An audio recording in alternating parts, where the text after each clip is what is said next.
दोस्तों सोचो तुम एक घर बनवा रहे हो। अगर तुम्हें घर का पूरा डिजाइन एक साथ बिना प्लान के मिल जाए तो कंफ्यूज हो जाओगे। लेकिन अगर एक प्रॉपर मैप या स्ट्रक्चर हो जिसमें रूम्स, डोर्स और विंडोज क्लियरली डिफाइंड हो तो समझना और बनाना दोनों इजी हो जाता है। और फ्रेंड्स सॉफ्टवेयर में भी ऐसा ही होता है और इसी स्ट्रक्चर को हम कहते हैं आर्किटेक्चर। तो अब फ्रेंड्स हम एक छोटी सी डेफिनेशन देख लेते हैं जो आपके एग्जाम में भी काम में है और आपको ठीक से समझ में भी आ जाए। Software architecture is the overall structure of a software system that defines how different components are organized and how they interact with each other. यानी कि सॉफ्टवेयर आर्किटेक्चर का मतलब है एक ब्लूप्रिंट या फ्रेमवर्क जो बताता है कि सॉफ्टवेयर के अलग अलग पार्ट्स कैसे ऑर्गेनाइज होंगे और एक दूसरे के साथ कैसे इंटरेक्ट करेंगे। अब देखो फ्रेंड्स, सॉफ्टवेयर आर्किटेक्चर बेसिकली एक रोड मैप होता है जिसमें डिसाइड किया जाता है सिस्टम के पार्ट्स, मॉड्यूल्स क्या होंगे। पार्ट्स एक दूसरे से बात करेंगे और सिस्टम का फ्लो कैसे होगा। जैसे घर में अलग अलग रूम्स होते हैं और सब एक दूसरे से कनेक्टेड होते हैं, वैसे ही सॉफ्टवेयर के अंदर मॉड्यूल्स होते हैं और उनकी कनेक्शंस और रिलेशन आर्किटेक्चर के थ्रू ही डिसाइड की जाती है।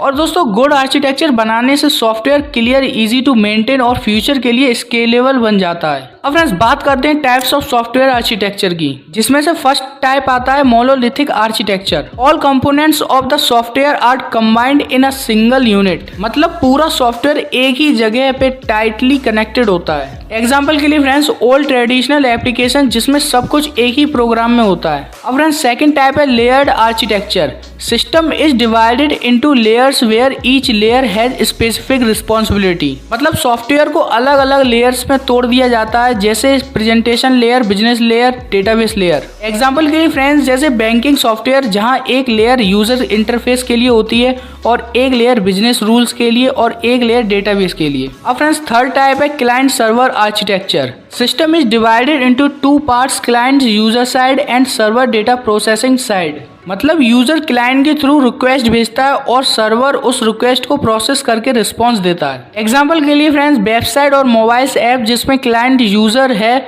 और सर्वर डेटा हैंडल करता है। अब फ्रेंड्स फोर्थ टाइप है micro services architecture. Software is divided into small independent services which can run separately. मतलब एक बड़े सॉफ्टवेयर को छोटे छोटे पार्ट्स में तोड़ दिया जाता है और हर पार्ट अपना काम अलग अलग तरीके से करता है। एग्जाम्पल के लिए फ्रेंड्स Amazon, नेटफ्लिक्स जहां हर फीचर्स एक सेपरेट माइक्रो सर्विसेज के थ्रू ही चलता है। अब बात करते हैं फ्रेंड्स इंपोर्टेंस ऑफ आर्किटेक्चर, जिसमें से फर्स्ट पॉइंट है friends provides clear structure of software. यानी कि ये सॉफ्टवेयर को एक क्लियर स्ट्रक्चर देता है। एंड सेकंड पॉइंट है makes development and maintenance easier. यानी कि डेवलपमेंट और मेंटेनेंस इजी हो जाता है। अब फ्रेंड्स थर्ड पॉइंट है इम्प्रूव्स स्केलेबिलिटी एंड फ्लेक्सिबिलिटी। यानी कि फ्यूचर में सिस्टम को एक्सपेंड करना या न्यू फीचर्स को ऐड करना इजी हो जाता है। और फ्रेंड्स लास्ट पॉइंट है ensures better communication among team members. मतलब कि टीम के डेवलपर्स इजीली समझ पाते हैं कि सिस्टम कैसे बना है। तो फ्रेंड्स सॉफ्टवेयर आर्किटेक्चर एक तरह का ब्लूप्रिंट या नक्शा है जो सॉफ्टवेयर के पार्ट्स को ऑर्गेनाइज करता है और उनके इंस्ट्रक्शंस डिफाइन करता है। ये सिस्टम को रिलेबल और मेंटेनेबल बनाता है। तो फ्रेंड्स अगर आपको सॉफ्टवेयर आर्किटेक्चर का ये कॉन्सेप्ट क्लियर हो गया है तो वीडियो को लाइक करें और चैनल को सब्सक्राइब करना बिल्कुल भी ना भूलें, क्योंकि यहाँ आपको मिलेंगी और भी टेक्निकल टॉपिक्स के ऊपर ऐसे ही एग्जाम फ्रेंडली वीडियोस मिलेंगी। मिलते हैं नेक्स्ट वीडियो में किसी नेक्स्ट टॉपिक के साथ। तब तक के लिए कीप लर्निंग, कीप ग्रोइंग।